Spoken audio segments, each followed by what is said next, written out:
Hey, good day, good day, good day, good day. Hey, thank you for joining me. Thank you for joining me. Hey, just in case you're joining me for the very first time, I'm your host, the one they call Brian Glaze Gibbs. And today I'm gonna do something different. I'm gonna sit down and have a live conversation with my dad. This is my dad. This is my biological dad. This is the man that brought me into this world way back when. You know, do we look alike? You know, to me right now is, guess what? A lot of times what people do not understand is we can choose our friend, but we can't choose our family. So with no delay, I'm going to introduce Samuel Clark, my dad. What's up, Dad? Everything's okay there. So how's it going too?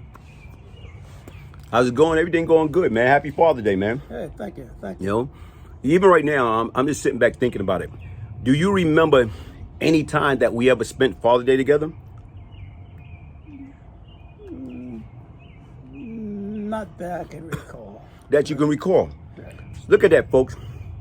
Here it is right now is, to me, as a grown man, this is the first time I can actually say that I was able to spend Father's Day with my father. And people, what you got to understand is this. Guess what? It's no booklet.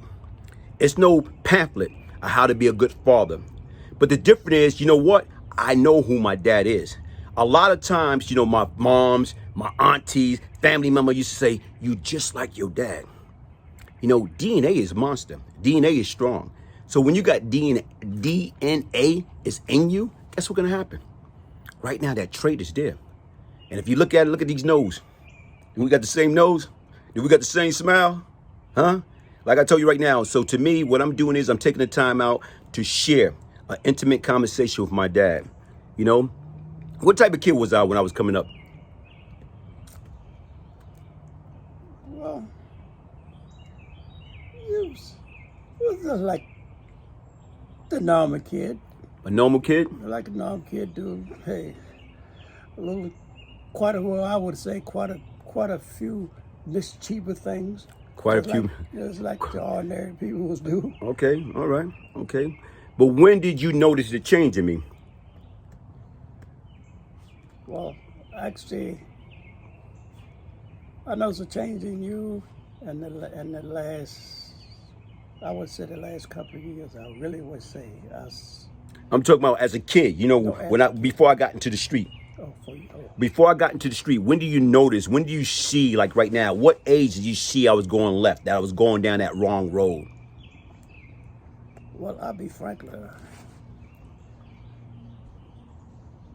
I really wasn't there to really see exactly when you got in this stage to really, age of going out in the street, like on your own. Okay, so even with that, so as time went on, I went away. I went away for the first time at 17 years old. Right. So you knew I went to jail. Yes, so right. What was your thought? What was you thinking back then? Like, damn, my son's 17 years old going away doing time. Well, what I thought, thinking back in that time, really thinking, I think sometimes certain things happen to people for a reason. Some people change, some people don't. Okay. If they want to travel that road, they will continue. It's hard to turn them around. But when they go far enough, they will turn around. Okay. On their own. So even though I went away when I was 17, I came home just before, a few days before my 21st birthday. And even when I came home, what you thought after I did 3.5 years and the first time you saw me after that time? Do you felt that I changed, or do you felt that I learned my lesson? Well, I kind of thought that, but see, sometimes you have to be there to see what's going on and how you carry yourself. Okay.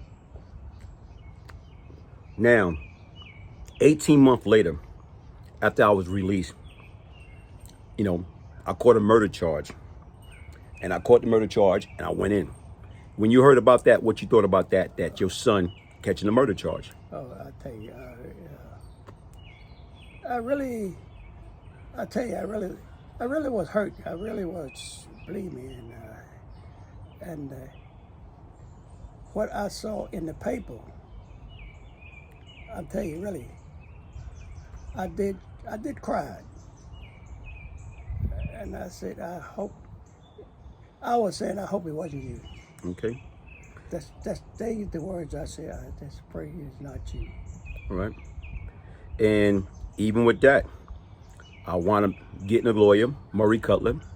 And you know what? The anniversary is coming up. The anniversary is going to be Tuesday.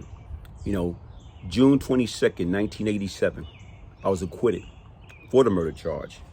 And once again, I got the opportunity to be released. So even right now, here it is, 23 years old, getting released from being incarcerated 13 months, 17 days, fighting a trial for murder charges. So when I got out that time at 23, did you thought or you felt that was it, that I had changed, I wasn't going back? Well, in a sense, yes. I thought that you really had changed and there won't be no going back. So you thought automatically that last time, because you was in court. You was in court when the verdict came back, and they say not guilty. Right. So when the verdict came back, you know, you was in court, you know, with my moms, and even then, like when they came back, the juror came back, and Judge Agito asked the jury to stand. You know, asked them to, you know, the people saying he asked me and the lawyer and the district attorney and them to stand and to read the verdict. So he said, the jury, I raised the verdict. They said, yes. What is your verdict? And even right now, I remember when they say not guilty. And I'm talking about only then I can remember is that cry out of my mother's mouth. You know, oh Lord, I can hear that cry. Thank you, Jesus. I can hear that cry. You know, and I'm talking about how many years later? How many years later? I'm talking about I can still hear that cry.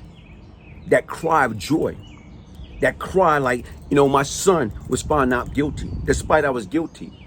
And to me, you're right. You figure that I would have got out and I would have stopped that madness. I would stop that nonsense. But then again, it just got worse. When I got out, you know, here it is.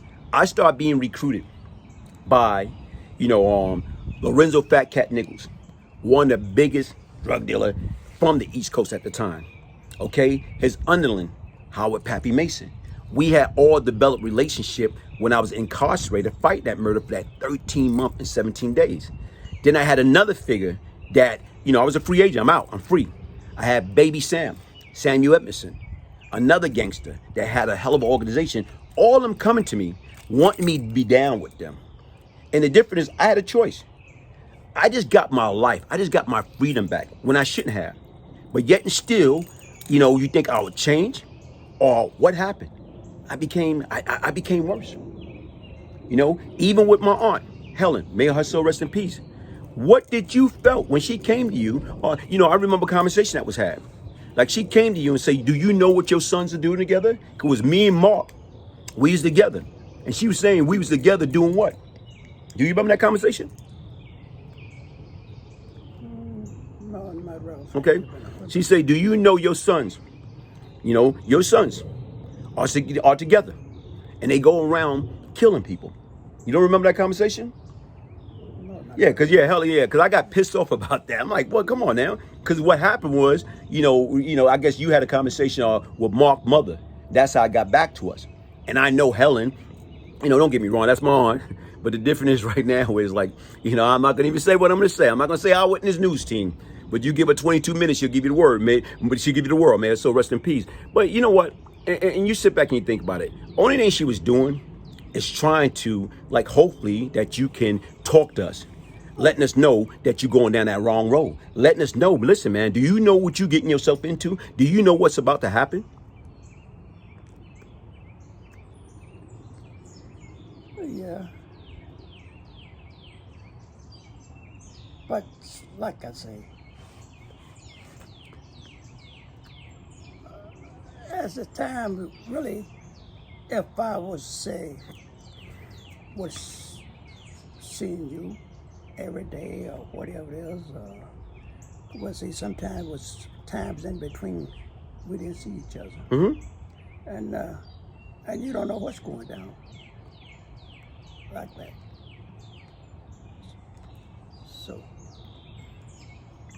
So that's the way it is. You know what? Like I say right now is this. Like at one point in time, when I went away, you know, because that's what me and Country met. Me and Country met on Rikers Island. Yeah. You know what I'm saying? Period. No, despite I used to come around Notion Avenue, Pacific, where you used to be at, and, you know, not knowing his mom lived there at the time, and we used to always just miss each other. And I can remember right now was the first time I ever saw Country.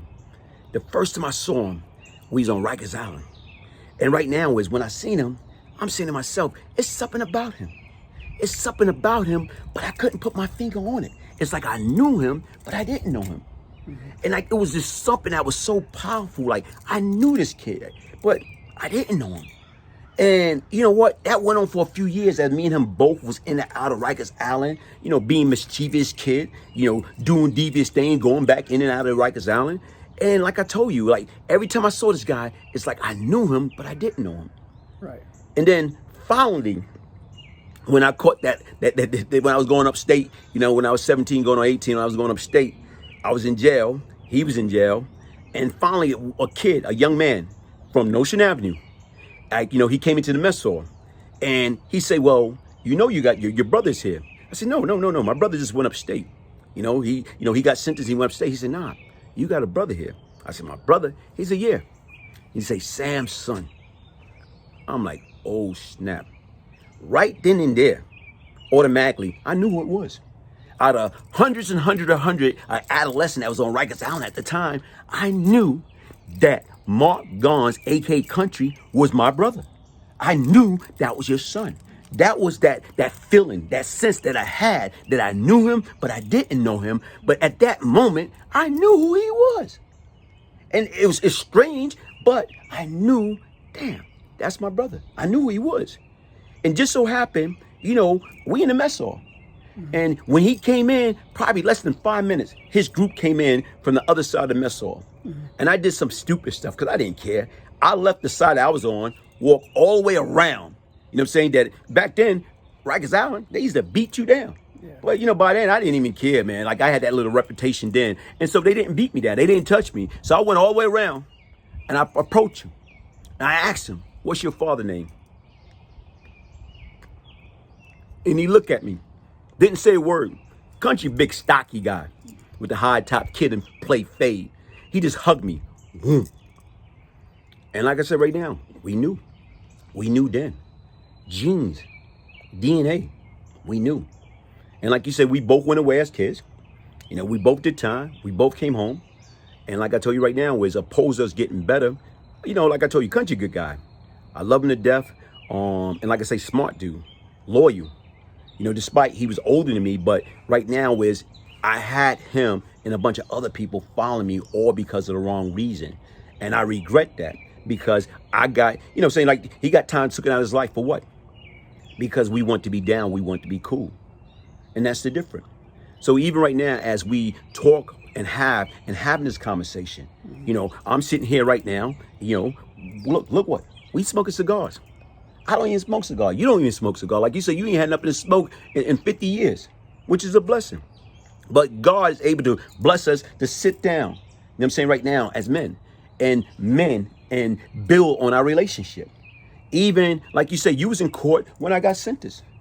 Right after like 1992, after I got caught up into the drugs, the CCE, 21 USC CCE 848, continued criminal enterprise, you know, right now, murders, all that. But I can remember everybody being in court in 1992, shortly after my mother had passed. And the judge sentenced me. And the judge asked me, do I have anything that I want to say? And what I remember is, like, I remember that whole time. It was like, you know, weeks after my mother died. And they brought me down, and I was in MCC. I was in segregation, lockdown. I was going crazy, man. Like, I feel like I was closed in. And they had me on medication, you know, because I lost it. I was very emotional, still, you know, saying, moaning the loss of my mother. And when the judge asked me, do I have anything to say?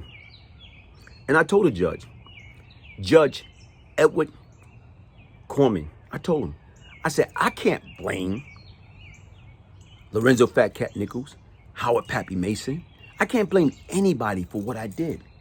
Because what I did it because that's what I want to do. And right now, it took the death of my beloved mother to help me to understand and make me understand the pain and the suffering that I inflicted upon the victim and the victim family. And with that type of pain, I wouldn't want my worst enemy to feel. And you know what? Like, that wasn't rehearsed. That was just me express myself. When you out there as a young knucklehead kid and you in love with the wrong thing, guess what? It's a price to pay. It's a price to pay. Like you say, you read the newspaper. And when you read the newspaper, you cry. My name in the newspaper talking about, I'm this killer. I remember a story my mother told me. She said she was going to work. And when she was going to work, and she reading the newspaper on the A train, going to work, and she read it. And my name came up. And she remembered getting to her job. And her colleagues, her co-workers at AT&T, the New York telephone company. They, what they was telling her? They say, Dorothy, this boy in the newspaper got the same last name as you.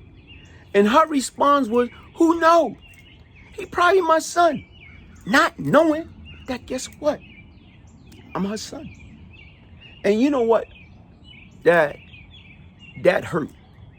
Because once again, like one of the last things she told me before she passed away, that me and you need to have a better relationship. And you know what? That's what we did. It took time, but when I got out, what did we do? It took more time, but what we did, we came a long way. Because regardless of what, you my dad. Even when we have our little conversation, our heart to heart, or we wasn't able to see each other because of what? The coronavirus. So I got vaccination, you got vaccination, but we here today. And the difference is on this Father Day, 2021, I want to tell you, you know what? If I did anything to hurt you or cause you pain or didn't listen to you as a man, you know what I'm saying? I apologize to you as a son. I'm sorry. I love you. You're my father. Like I said right now and I appreciate you. Well, it's the same as here. Well, okay, I say as your father, I'm just sorry that I couldn't be there with you to help guide you along or lead you along. Sometimes things can't be helped. Maybe they could have been helped, but that's the way it was. You know what? That was then, this is now. Yeah. And sometimes you have to go through trial and tribulation. Like I said, I remember doing my first bid. And what I had to learn, doing that 3.5 years, it's like I had a true hatred towards you. I had animosity because I'm saying to myself, man, that you wasn't there. But then again, when you got time, I spent a long time in a hole. And a lot of times when you isolated, you read, you think, and you have a lot of time to think. And then what I had to sit back and think about it, it's this. When we young, as men, you know what we love? You know what we love? Women. And right now is, from my understanding, was that a weakness for you? A woman a weakness for you? Well, in a sense, yeah. In a sense, no. Okay. But the difference is you was young and you like to have a good time. That's right. You know what I'm saying? So is it safe to say Papa was a rolling stone? Wherever he lay, his hat was his home, huh? Well, sometimes you feel that way, but it doesn't have to be that way. No, it didn't have to be. But the difference right now, people don't understand is this. Even right now, when guys and girls out there having fun at a young age, and then when you wind up sticking, your wee into her, and right now is, guess what? Just to have fun. But the more and more girls you stick your wee into, how many kids can anybody take care of? That's right. You know what I'm saying? Period. Being young, and that's why I try to tell people, be careful what you do. Be careful who you get involved with. Because even though you were having fun, what's the outcome? You having a temporary pleasure, making a baby. The next, it's responsibility. 9 months later, it's responsibility. And my thing was, what I learned back then is, and that's why I had to get a better understanding. Like, How can, you only can take care of how many kids? How can we take care of a kid and we can't take care of ourselves? That's You know what I'm saying? It takes time. And I had to learn that. And I learned that being in prison, that's what made that frustration and animosity, because I had to put myself in your shoes. And that's the difference. So the difference is when we came around, all we needed stuff and you was able to provide, you provide. But the difference is right now is when you got several kids. How many kids you got, Dad? Okay, that you know of.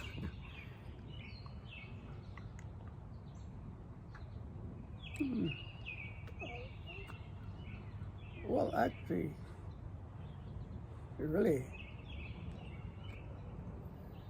we're living actually four. Huh? Actually four, we're living. Four? Four living? How many passed away?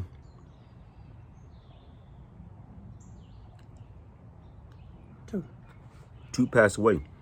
How many you probably had that, like I said right now, is, maybe, like, good possibility that, that could be your kid?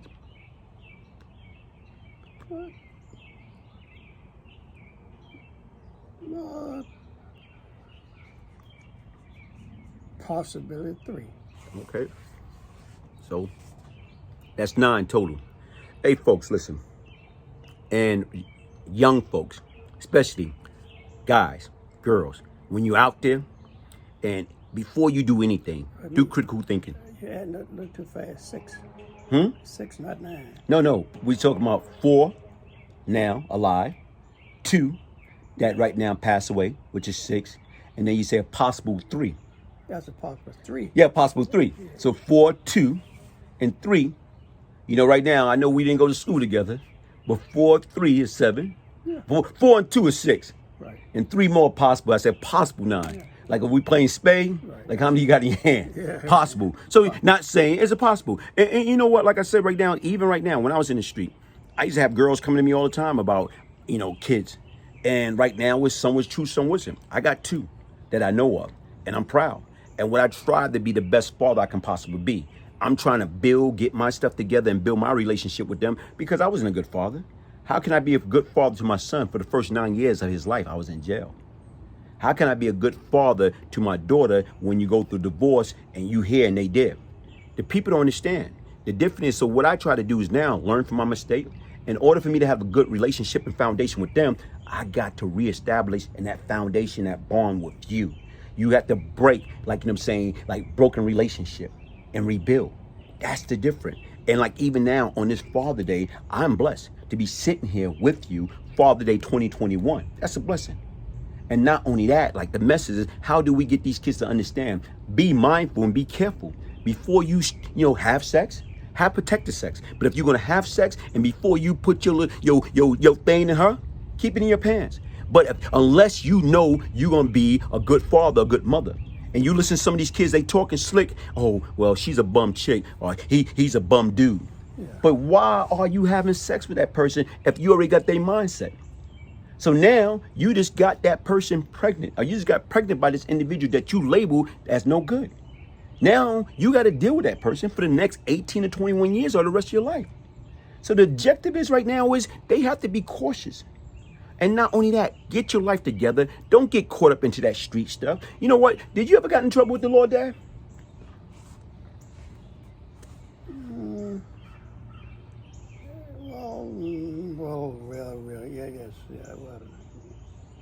Well, one time. One time? Yeah, do you want to talk about it? You don't want to talk about it? One time. Well,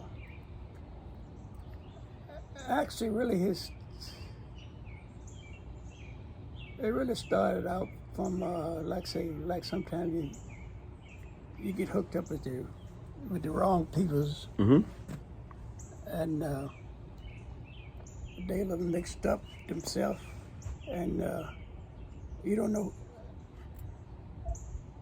who they are dealing with. And you come find out down the line that later down the line, after they was hooked up with these people before you got involved. Okay. And but then I got got really hooked up with them afterward, and it was going on, until this guy that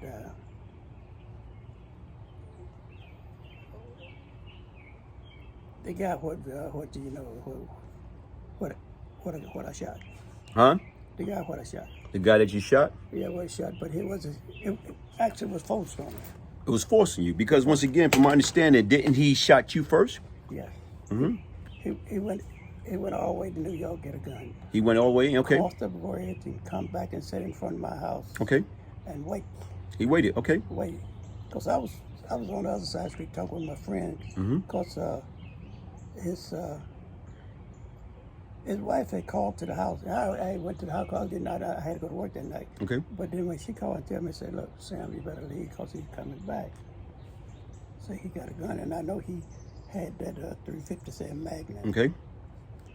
So I went to my friend's house. We were there talking.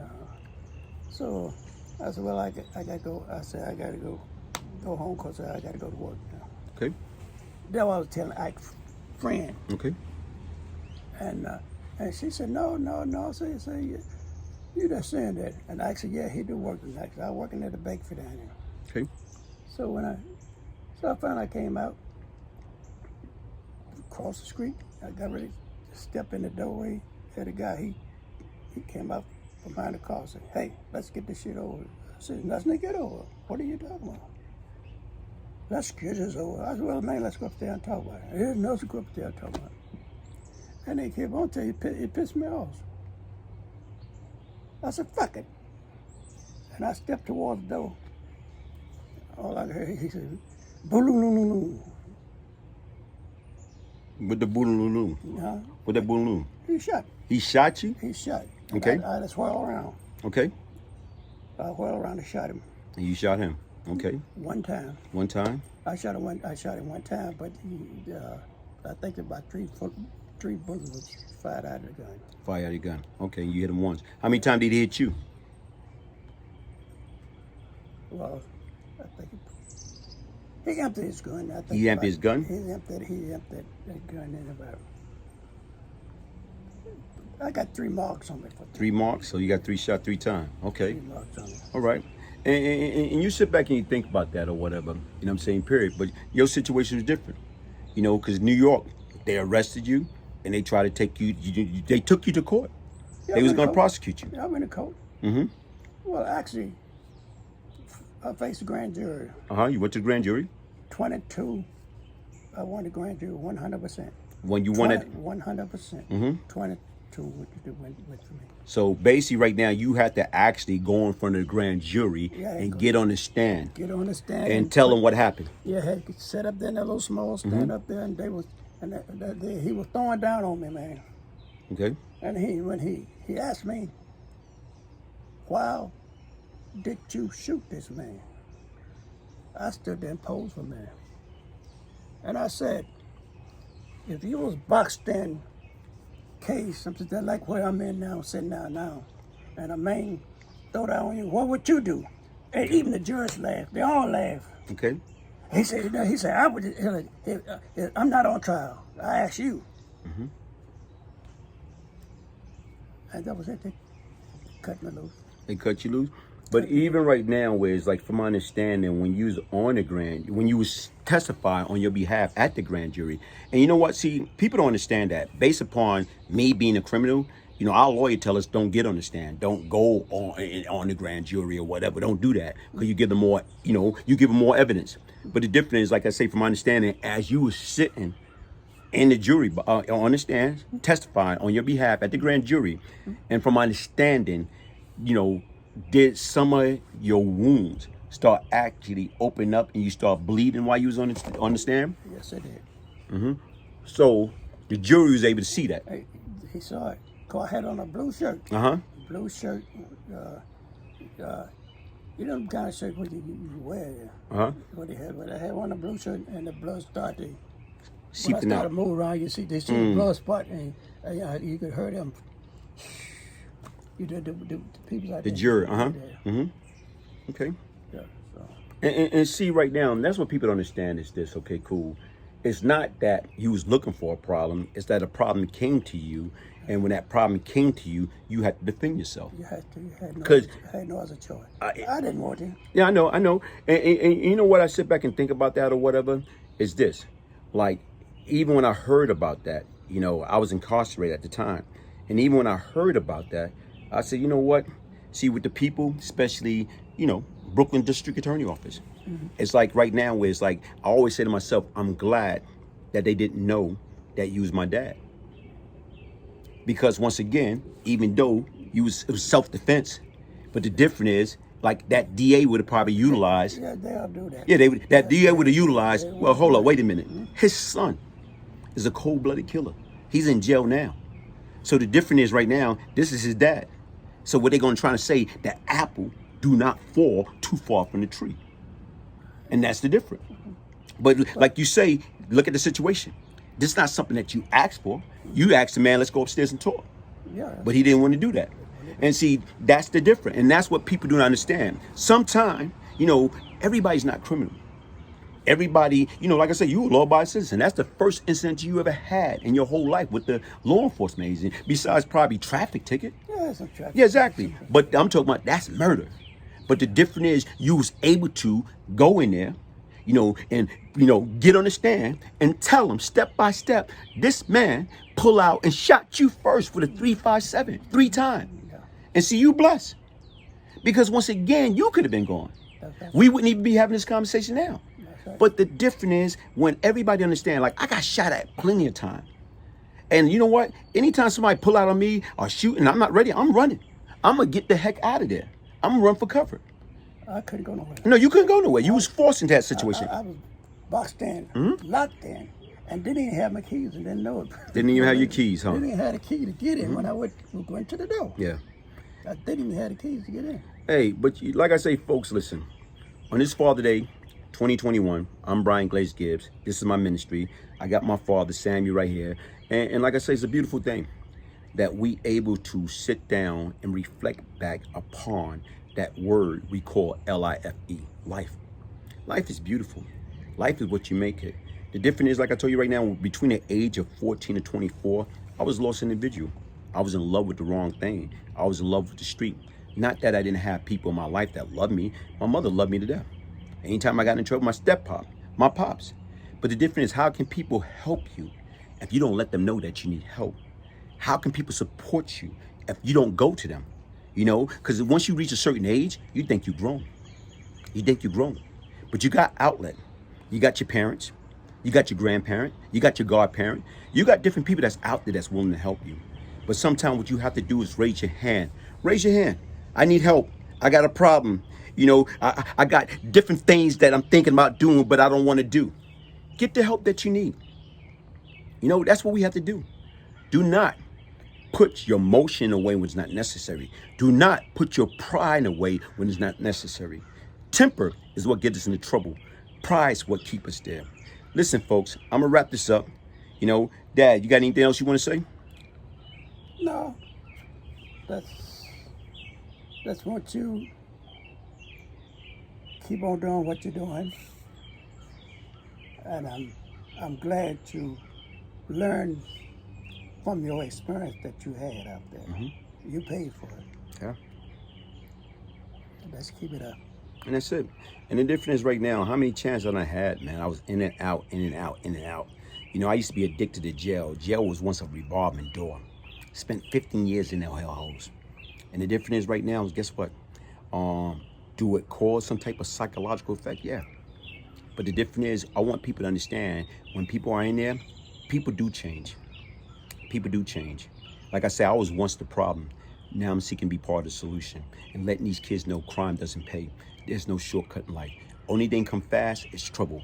Easy to get into, hard to get out. Listen, folks, get your signed copy of the Beyond Lucky book, Brian Glaze Gibbs story.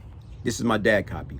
Email me at Brian, B-R-I-A-N, Gibbs, G-I-B-B-S, 1201 at yahoo.com. Get your signed copy today. Also, right now, follow me. Hit that subscribe button. Hit that like button. Like I told you right now, I'm not out here trying to brag or boost. I am ashamed of what I did. Like I told you, I'm ashamed. Right now, I was brought up in the church. I knew right from wrong. But the difference is right now, that street, that fast money. Oh, I was intoxicated about that fast money. I want to be down. I want to be cool. And you know what? I wasted many years out of my life, many years away from my family that I cannot get back. Because of my stupidity, when my mother died, I couldn't go to the funeral. Despite I was in position to pay for everything, it didn't matter. Right now, I had to pay another way. And you know what? I had to pay with my life. I had to pay with my time. And my objective at this present time is right now building and mending the relationship with my dad, with my kids, with my family member, with my friends.